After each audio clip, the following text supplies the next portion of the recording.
Hot target switch, Voltaic Bronze.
Okay, so for this scenario, it's a target switch scenario which is a little bit in kind of always paired with the VoxTS or KinTS, but it's a little bit different in the sense that your target's actually moving very slow and very little, which means this target switch scenario favors or trains more to reduce the time between targets. This is the most thing. So you don't have much of tracking, kind of flick, and you can just stand still.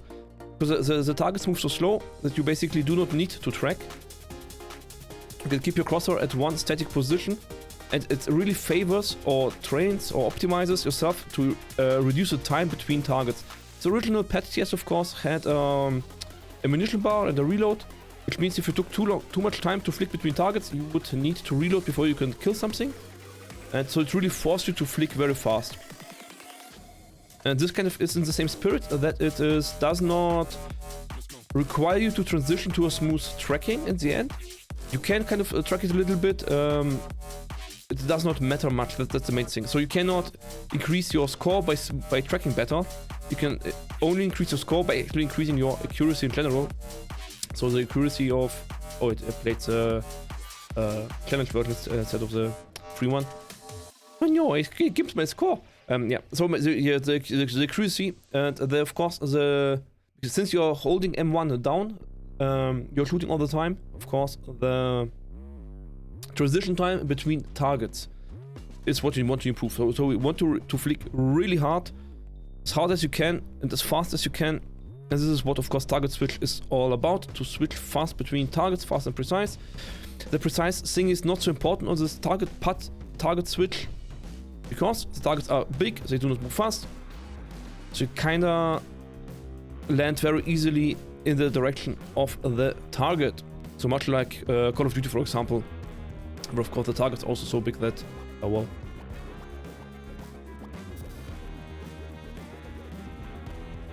Kind of land on them automatically. So again, you go for the closest target. Again, you try to predict right before it dies and try to switch off right before it dies.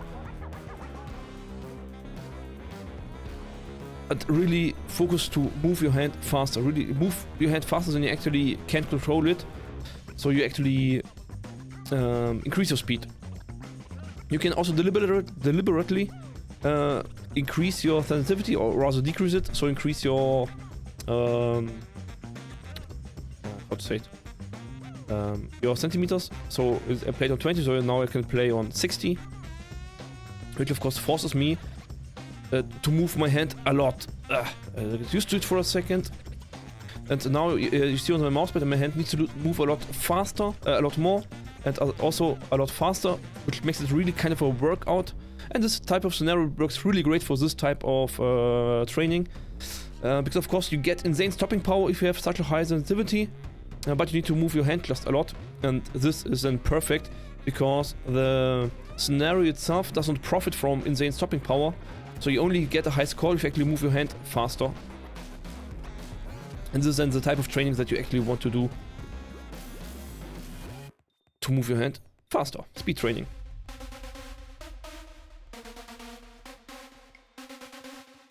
So since the targets are so big, you can even go with a higher field of view. So right now you see I don't see my right screen, but it's kind of okay, but you can even go higher because the targets are so big still that it does not limit you much anyway. Okay.